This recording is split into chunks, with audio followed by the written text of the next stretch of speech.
two individuals. And so the first presenter is Mindy B Young, and she has extensive experience in film, theater, education, and advocacy, holding both an MFA and a BFA from the University of Utah. She uses her creative touch to inspire program development, connect organizations, and maximize collaboration. Mindy has been awarded Best in State for teaching and is a Coca-Cola Distinguished Educator. She has been featured on TEDx and is a Gallup Certified Strengths Coach. Mindy has been producing, directing, and starring in spectacular events and shows for over 18 years, including Equality Utah's annual Allies Gala, featuring stars such as Gloria Steinem, Chelsea Handler, and Billy Porter. Her most fulfilling role is that of mother of 5 fantastic boys. Following Mindy, we're going to have the privilege of hearing from Troy Williams, who you are going to learn a lot about. Both of these individuals are truly extraordinary, and it's such a privilege to have them here with us. So Troy, for the last 16 years, has been a community organizer for the LGBTQ Utahns. In 2004, he became Community Affairs Director of 90.9 FM, KRCL. He was the executive producer and co-host of the talk show Radioactive. In 2010, the Salt Lake Tribune dubbed him the gay mayor of Salt Lake City. Troy became the executive director of Equality Utah in the fall of 2014. In 2015, he helped pass Utah's historic LGBTQ non-discrimination protections in housing and employment. In 2016, he led efforts to rename 20 blocks of downtown Salt Lake City as Harvey Milk Boulevard. In 2017, he worked to successfully overturn the state's no promo homo law, which prohibited discussion of LGBTQ issues in the classroom. In 2020, he led the campaign to successfully protect minors from the dangerous practice of conversion therapy. So, just to give you a little bit of perspective, you guys, how amazing it is to have these guests here with us. These are extremely influential and trusted advisors and influencers among our community leaders, among our legislators, with our governor, and in Washington among lawmakers. So I really hope that you will take advantage of this opportunity to learn as much as you can, give them a warm welcome, and visit with them afterwards if you have a minute. So help me give a warm Badger welcome to Mindy Young.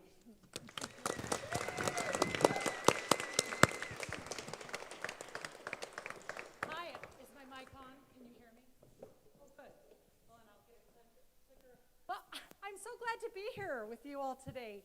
I was driving into Ephraim. I'm all, who knew it was so gorgeous here in Ephraim? Do you just love this gorgeous day today?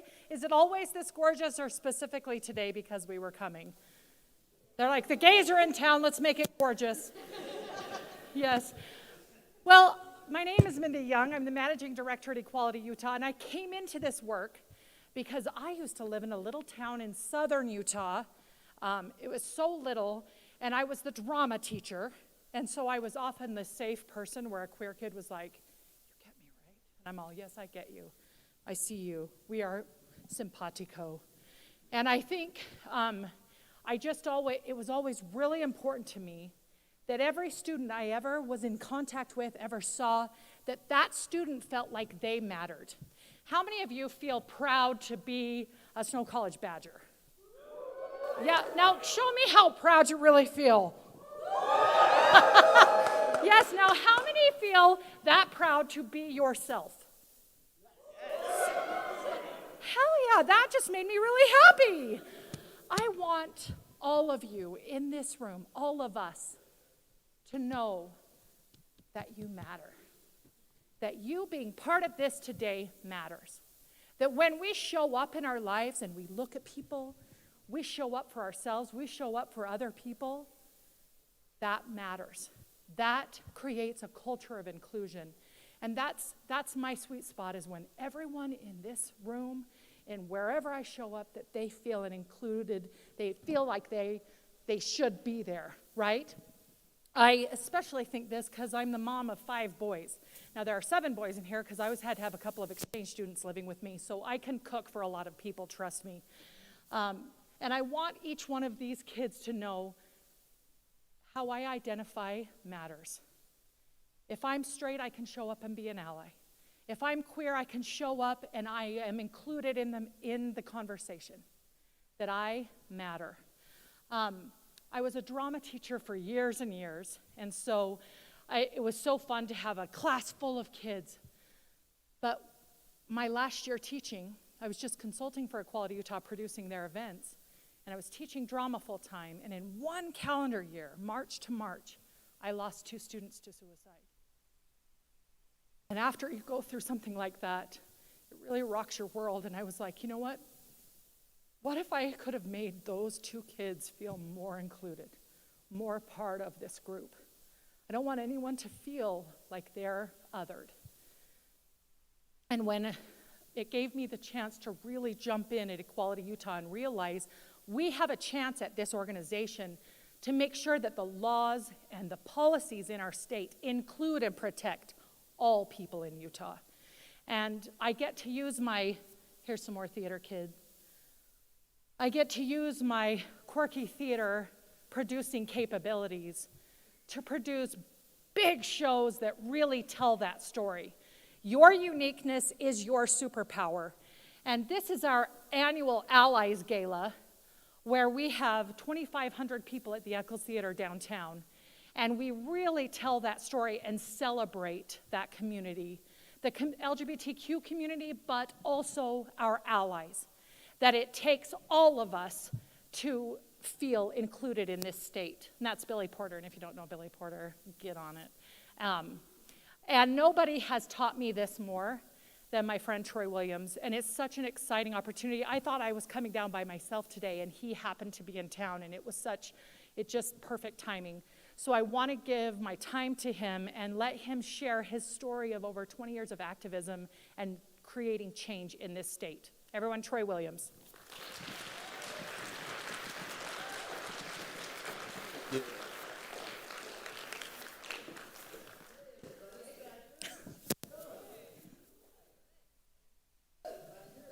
So much for the great welcome, and thanks so much to Jen and Dave and Shannon for welcoming Equality Utah here. It's great to be here. You're all very good-looking kids.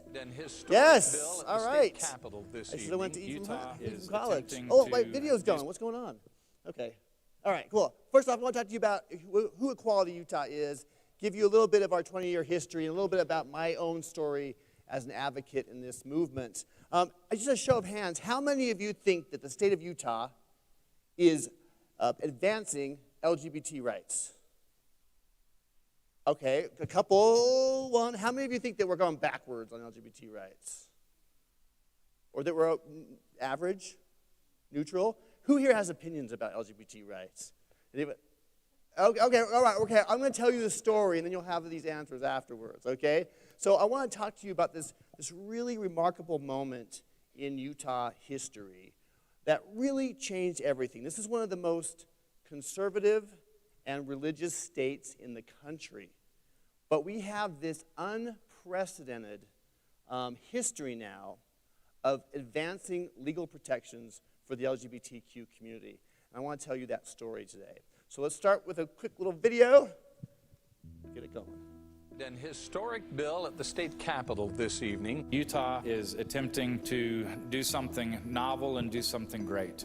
People outside of Utah would never imagine that our state would lead on LGBTQ rights, but we have.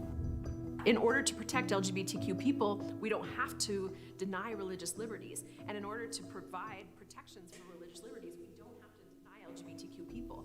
The idea that we do is a fallacy that Utah has dismantled. When you are working with LGBT rights in a state like Utah, and you want to advance legal equality, you can't do it without working with Republicans, with conservatives, with people of faith.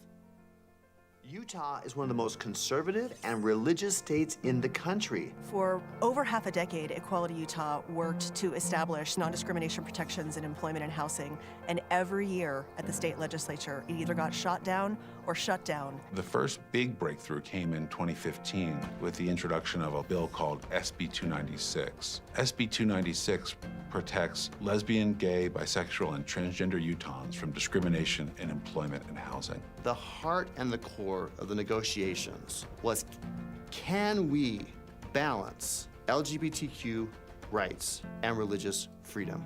The key to passage was our willingness to engage each other and to always demand common ground and mutual respect. As I went through the process, it was actually kind of life-changing to me because I felt before, as I was trying to protect my religious beliefs, and that going through this process, I actually felt like I was living my religion. This was truly a bipartisan effort, and not only were we starting to bring Republicans on board, we had our loyal Democrats at our side. When it comes to religious liberty and when it comes to non-discrimination for LGBT people, we are there together. It took 7 years of patience and conversation and relationship building to pass SB 296. Governor Gary Herbert could not wait to show off Utah's new anti-discrimination law. I do believe that what we've done here will become a model for the rest of the country of how they too can resolve these issues in their own respective states. One question, how cool is this? Some people call this the Utah Compromise, and I actually don't like that term because no one compromised anything. We simply gave additional rights to the LGBTQ community, and we gave additional rights to the religious community. After the first big breakthrough, we realized that we had built these meaningful relationships with all the key stakeholders in our state.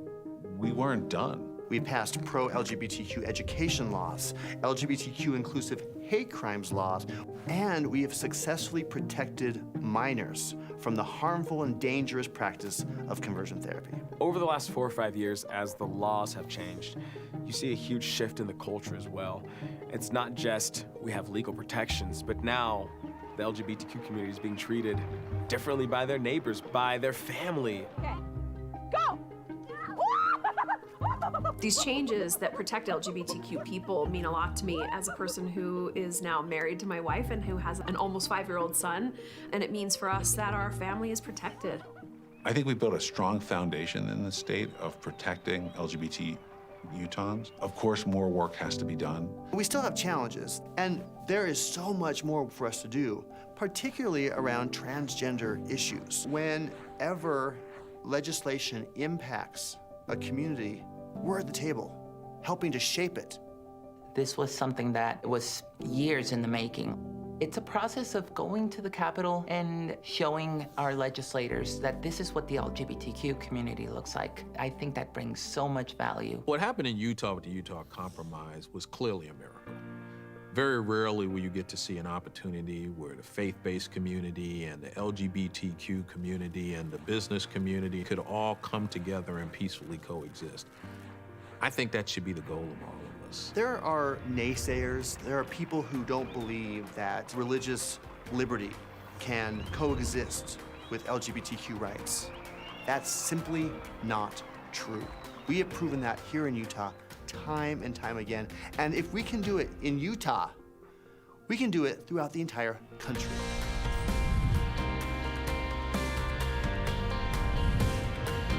So, all across the country, we are divided over these big culture wars. And it's often the issue of LGBTQ rights and religious liberty. And here in Utah, we recognize that that often people of faith were LGBTQ, and that these divisions were dividing not just our communities and our state, but they were also dividing our families.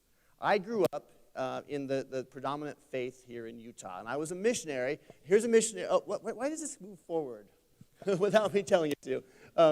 So I was a missionary for the church. Now, before there was a big Broadway musical about the Book of Mormon, I wrote my own Book of Mormon play on my mission, and there I am as layman. If you know that your Book of Mormon story, I'm in the middle, a kind of camp. I wanted to play the villain because the villains are more fun, right? But I want you all to know that I understand what it's like to grow up and be part of a faith community, but also be gay.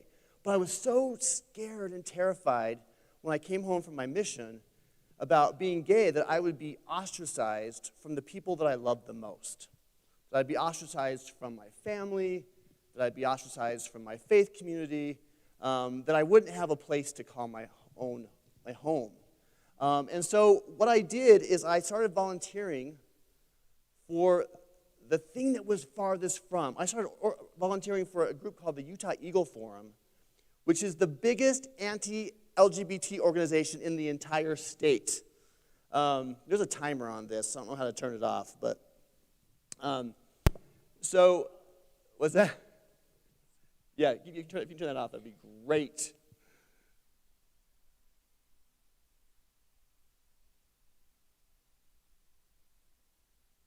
I know. Anyway, so at Eagle Forum, Gail Ruzicka was my mentor. She is the head of the Utah Eagle Forum, and for the past 30 years, she's been working up on Capitol Hill to prevent laws that actually protect the LGBTQ community. And so she trained me actually how to be an effective lobbyist. The first time I ever went to the Capitol, I was with Gail, and she trained me how to be a lobbyist. And even though we are on political different sides of things, we're still actually really friendly with each other. We have a really good relationship. She's up on the Capitol now, still in her 70s, working to prevent us from having legal equality, and I'm up there stopping her every chance we get. Okay? And it's kind of a fun little dynamic between us. But so I was so afraid to be queer. I was so afraid of just losing everything that I loved. But finally, I found the courage to kind of come out.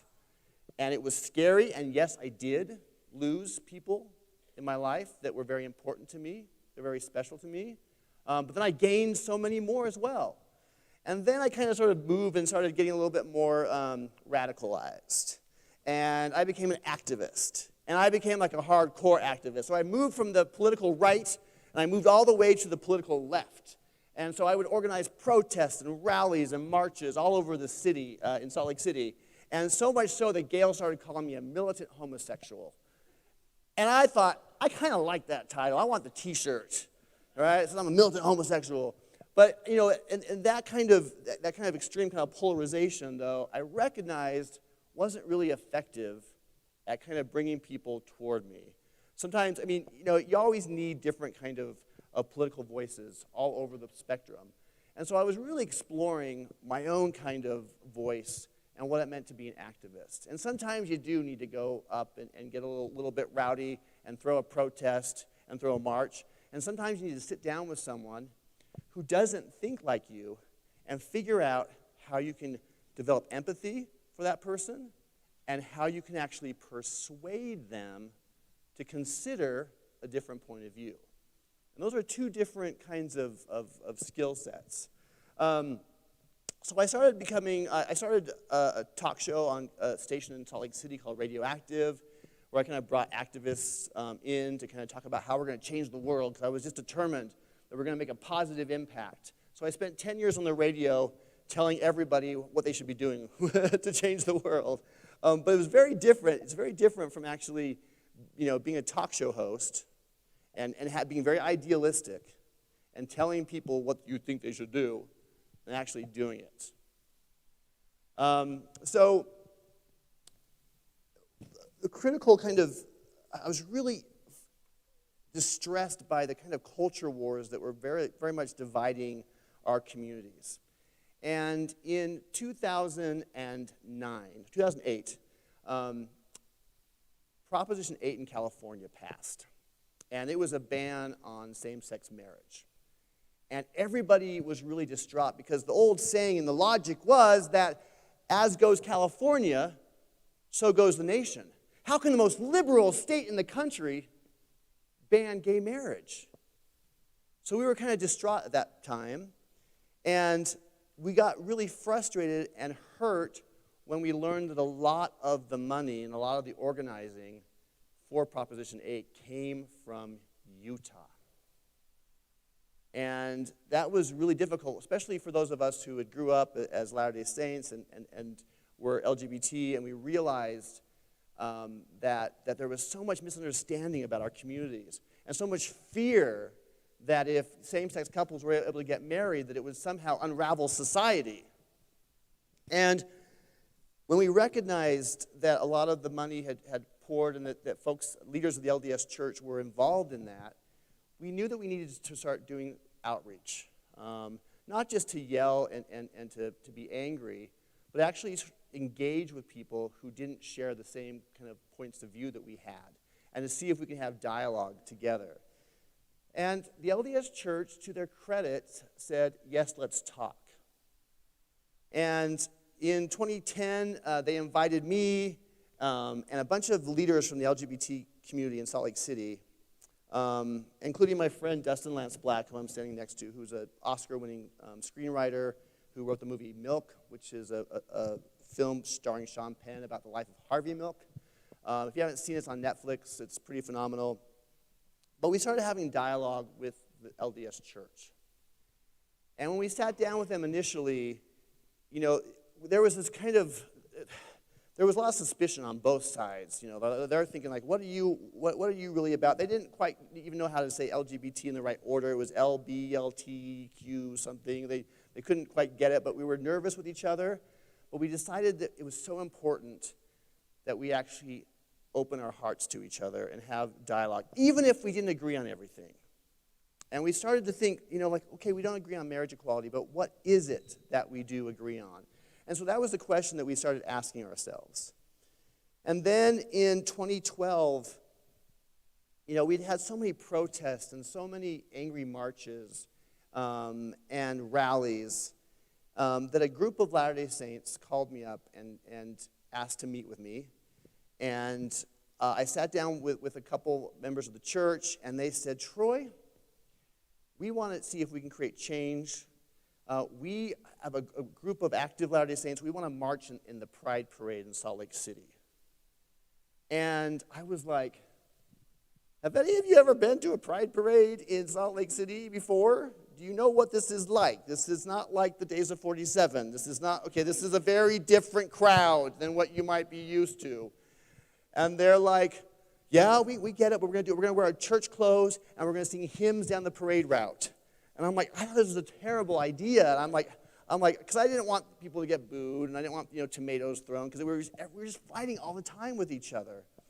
And my friend Lance Black, the screenwriter, was with me, and he was the grand marshal for the Pride Parade. And we said, well, what? They were like number 84 in the parade route.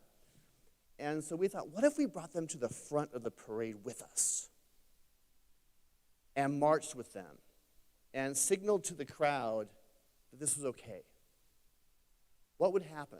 We had no idea how many people would show up.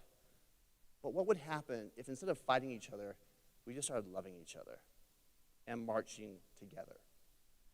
And on that Sunday morning, June 2012, 300 Latter-day Saints showed up, and tens of thousands of people were in the crowd, and they just started cheering for them.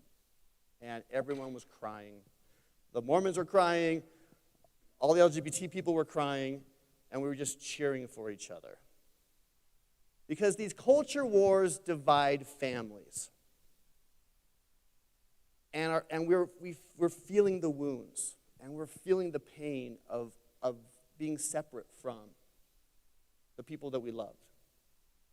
This was a moment where I knew that love was the key to moving things forward, and loving and accepting each other.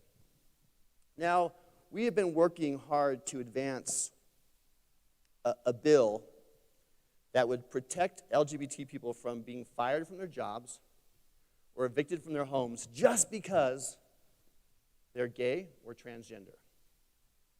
And every year we go up to the Capitol and the bill would be crushed. And it was discouraging. And so 6 years had went by, and we tried to introduce the bill, and the governor and the legislature crushed it again. And we were so frustrated, and I'm like, okay, it's time to get radical, militant, gay Troy back in the mix here. And so I gathered some of my friends, and we led this protest at the Capitol. And there was a bunch of us, but ultimately we blocked the doors to the governor's office, we blocked the doors to a committee hearing, and ultimately the state troopers came in and hauled us all away, And I spent the next 9 hours in the county jail. And they separated me from the rest of the 12, and they threw me in a drunk tank with 3 homeless guys. One was just wearing a Glad black trash bag, and I'm in my nice, suit, and I'm like, oh, this is going to be good for the memoir one day. I just got to stick this out. But there are times when things are stalled, and you do have to engage in an act of civil disobedience. I believe it's really essential, though, that it's always peaceful, that you follow the spirit and the teachings of Martin Luther King and Gandhi and be nonviolent in your protests. And, I have the privilege to do that. I'm a white guy, and it's easy for me to do it because I know that when I get arrested, I'm probably not going to stay in jail that long, right? And that's not the same for everybody. But I recognize it's a privilege that I have, and I want to use it for the good.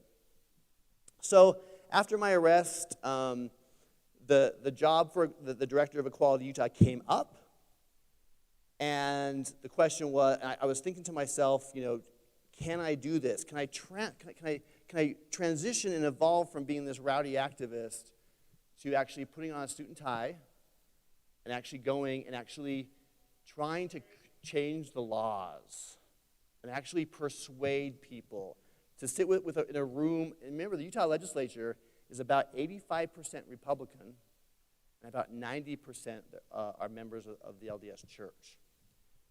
Can I go into that space and try to create change? So I was hired, and this is the front page of the Salt Lake Tribune. Here I am sparring with Gail Ruzicka, my mentor, controversial activist. Admits that he's had trouble with legislators, but he promises to look for common ground. That was the same year that Utah became the first state in the country to overturn a ban on gay marriage. Utah was the first state in the country to overturn a ban on gay marriage.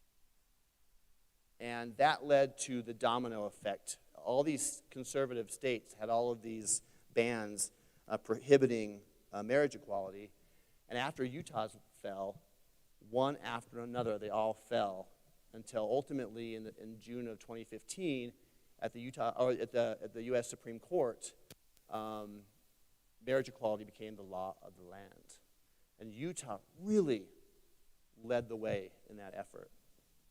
And so I took on this job, and we still wanted to pass a bill that protected people, because now in Utah you could get married on Friday, and on Monday you could get fired for being gay. If you put a picture of your spouse on your desk, you could be fired. And we'd heard the stories. You could be evicted from your home just because you were transgender. And so we wanted to see if we could change that. So this is the 7th time that we're going to try to pass this bill. But something happened that was different in 2015, as you saw in the video. The LDS Church reached out to us and said, can we talk some more? You've been coming to our Christmas concerts, but now it's time to actually see if we can work together. And we said yes. And I'm not going to say that this was easy. This is one of the hardest things we've ever done in my entire life. Because I was still, the pain and the wounds and the hurt is still there. And so you have to sort of figure out how to work through that when you're engaging with folks. But you also want to find compassion for people who is your quote-unquote adversary. How do you find empathy and compassion for somebody? Because I don't believe that most people are motivated by hate. I think sometimes people are motivated by fear of the unknown and what they don't understand.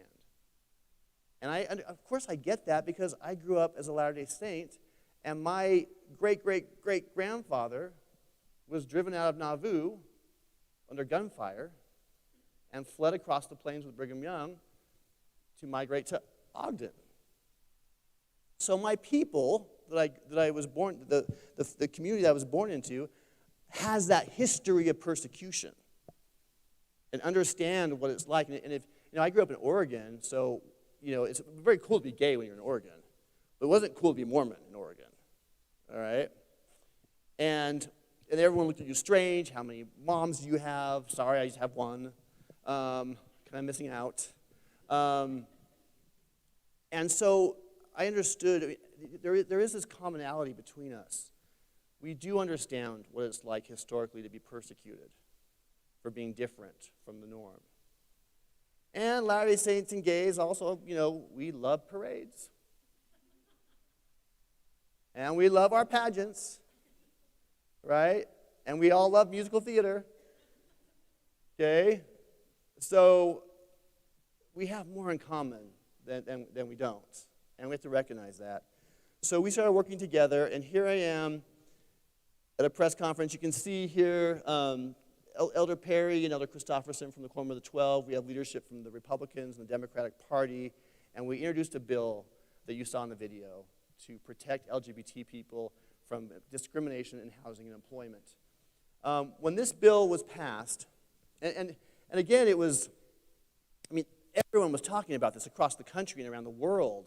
Like, how is Utah, this conservative state, actually pulling this off? And here I am with Elder Perry. This picture, I think this is the Associated Press, went all over the world. And, and it's not to say that everything was great, that all of a sudden the LDS Church, is super accepting of LGBT people. That's not the issue. The issue is we stopped looking at all the things that divided us. And we figured out the things that united us and the things that we shared in common. And the church said to us, we don't believe a person should be fired from their homes or fired from their jobs or evicted from their homes because they're gay or transgender. And we're like, we think the same thing. And so that's where we began to work, from that space. We put the issue of marriage, the courts were deciding that. But we decided that we would do this here in Utah and show the world and show our country, which is so polarized right now, that there is a way forward. And so here we are in the rotunda with Governor Herbert. I had no doubt the eyes of the nation are upon us, signing the bill. We're all together. It was this beautiful moment. So I'm so proud of this moment. I'm so proud that we showed people what was possible.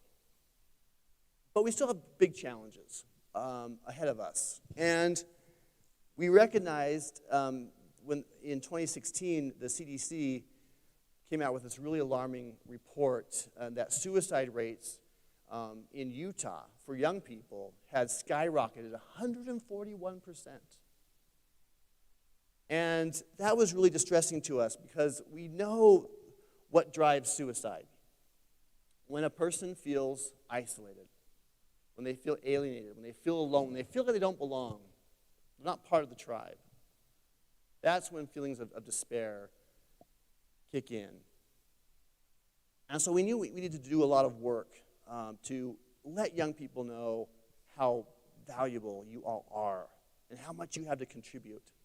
And one of the issues that came up time and again for us was the practice of conversion therapy. This is this discredited, dangerous practice where a therapist brings someone in and tries to help them pray the gay away, as they say. Try to take a straight person and make them, a gay person, make them straight, or a transgender person and make them cisgender. And so we thought, we got to figure out how to resolve that. So I'll put a pin in that one. But we kept engaging lawmakers up on Capitol Hill. We fought to make sure that people in our community were included in our hate crimes laws. So that if you're targeted because you are gay, if you're targeted because you're black, if you're targeted because you're Mormon, there are laws now in the state to protect you. And then I'm very happy to report that in 2020, we were successful, and Utah became the 19th state in the country and the most conservative state in the country to ban conversion therapy on minors. So this is Jamie. He is a young survivor of conversion therapy, and he was at the press conference when we had this big victory. And so again, the fact that we're able to do this is because we have constant engagement with conservatives and people in power, and we don't attack them for their views. We sit down and have dialogue with them. And Governor Cox has been monumental in really reaching out to our community and having dialogue with us and really seeking to understand the challenges that we have. I want you all to know we've got a big ally. The biggest ally that has ever sat in the governor's seat in Utah is Spencer Cox. So I want to wrap up my thoughts before we'll get to some questions a little bit. I do wake up at night worried about a lot of things. I worry about the state of our country. I worry about our democracy. I worry about the culture wars that continually ignite and divide us. And social media algorithms are designed to pit us all against each other. They favor outrage. 24-hour partisan news is designed to trigger outrage, where Republicans hate Democrats and Democrats hate Republicans. People of faith hate LGBT people hate people of faith. It's destroying our country. It's ripping our families apart. And we've got to figure out how we're going to respond to this moment. We've got to figure out how to sit down with each other, even if we don't agree on everything, and find ways to open our hearts to each other and have empathy for each other. After the last election, and I'm sure some of you probably have family members. Does anyone have a family member that you don't talk to because they voted for the other guy? Does anybody have that, right? Yeah, it's why? Why is politics this defining thing? It's almost like politics is taking on its own kind of religious fundamentalism. And if you're not on my tribe, I hate you. We have got to resist this current in our country and in our communities, because we will not survive as a country if we keep going with this trajectory. And we invited Billy Porter, who is an Oscar or a Grammy winner, Tony Award winner, Emmy Award-winning performer, and he came to our gala right before the pandemic. And I love what he said. This is before the pandemic. He said that it is time to use our powers of authenticity to connect the seemingly unconnected. We are living in a time of uncertainty, and it is our responsibility as human beings in this moment to teach the world how to reconnect and how to love again. So my challenge to you, and if you're here and you're maybe not really down with LGBT issues or it makes you a little bit nervous, that's cool. But I'm glad you're here, and I'm glad that you're willing to engage in the dialogue and the conversation, and that you're willing to figure out how we can connect, how we can forge common ground with each other, and how we can actually build across political and religious and ideological divides to see the most important identity that we all share, and that's our humanity. We're all humans. We're Utahns. We're Americans. Those are the things that connect us. And yes, we're gay and we're bisexual and we're white and we're brown and we're Asian and we're Latter-day Saints and we're Catholic. All these different identities are great and they're beautiful. I love them. I love the expression of humanity. Don't lose sight of the most important identity that we all share, and that's our common humanity. So thank you very much. I'm free to answer any questions that you have.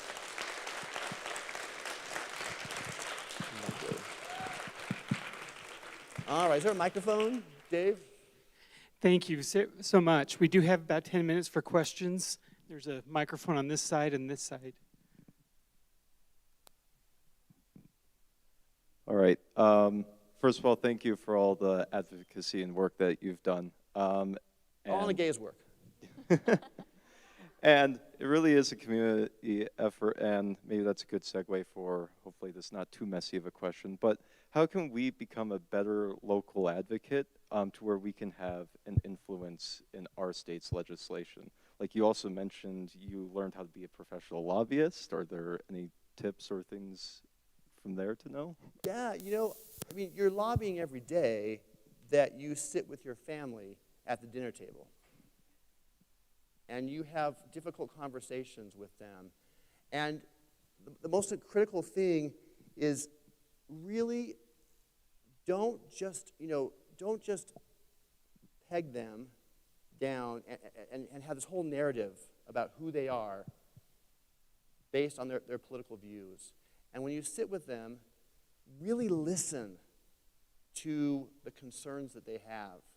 And just don't dismiss them as being a hater or being a bigot, but actually listen, because if you listen carefully, you will hear their fear. You will hear their fear of the future, the fear that the world's changing. There's different pronouns that people use now?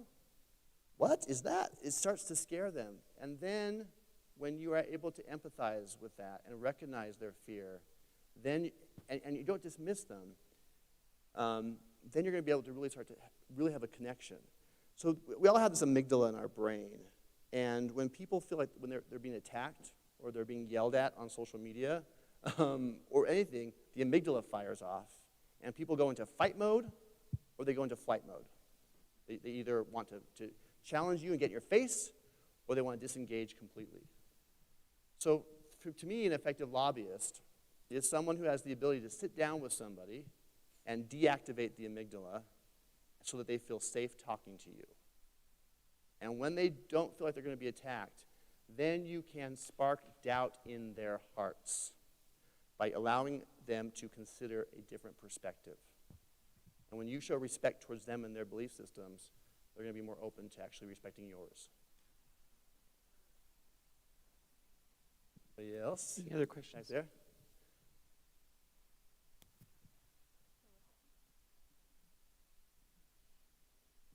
You got 6 minutes, y'all. I have one question to ask, Yeah. if I may. One of the things that we're talking about a lot on campus this year is the idea that Badgers belong, that we want to have an inclusive campus where everyone feels equally welcome. We're all part of the same enterprise here. Yeah. Do you have some thoughts about what does a belonging campus look like? Wow. I think sometimes we have these kind of this is back to the divisions that are really ripping us apart. And I think it might be evolutionary in some degree. We were tribal people when we were hunter-gatherers, and so we need to be suspicious of the other tribe, right? Because the other tribe could threaten our longevity, our food supply, everything. So we're kind of hardwired to be suspicious of the other people. And so I think that for us to create this culture of belonging, it is super challenging and hard because our instinct is to be suspicious of people who are different from us.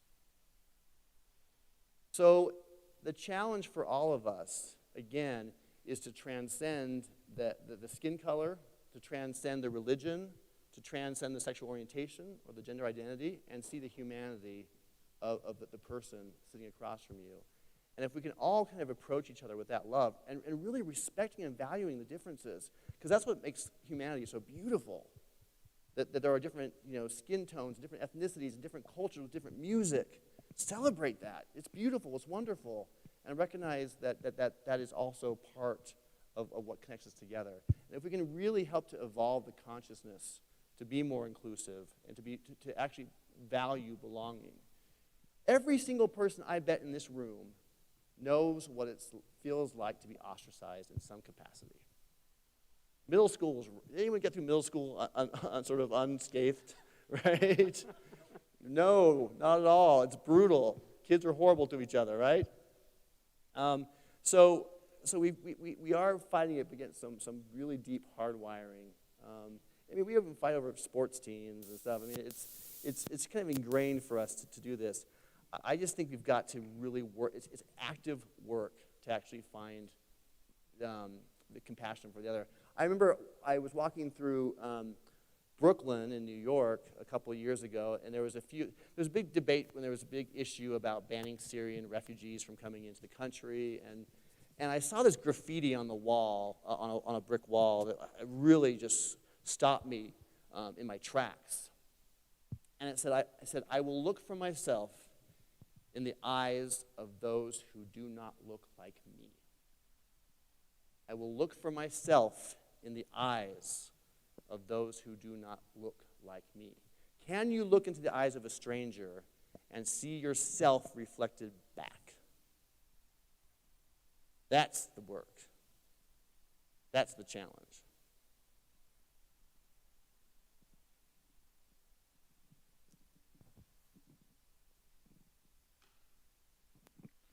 I want to say real quick, sorry if my alarm disturbed the presentation. But you are forgiven.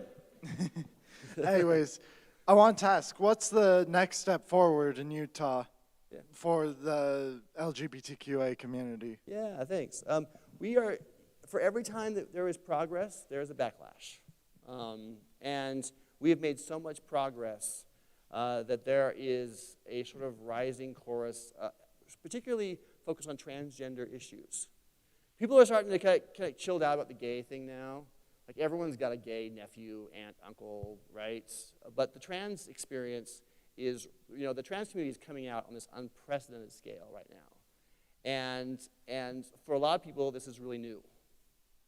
And so there is this backlash that we're dealing with right now. And it's very similar, it reminds me of the kind of the political climate in the 1990s around gay issues. It's kind of what we're in right now with trans issues. And it's reactionary and it's fear-based.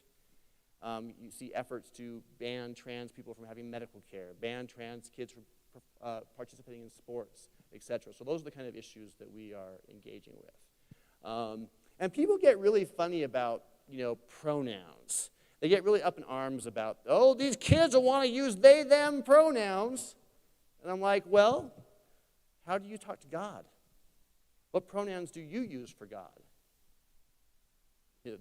Thee, thy, thou? It's not that weird, right? Using different pronouns is not that weird. We all do it. So those are the kind of issues that we're tackling right now. Yeah. Okay, we are out of time, but if you have individual questions, feel free to come down afterwards. There are also some stickers up front for Equality Utah, and we're handing them out in the back if you'd like one. Let's give them one more round of applause. Thanks.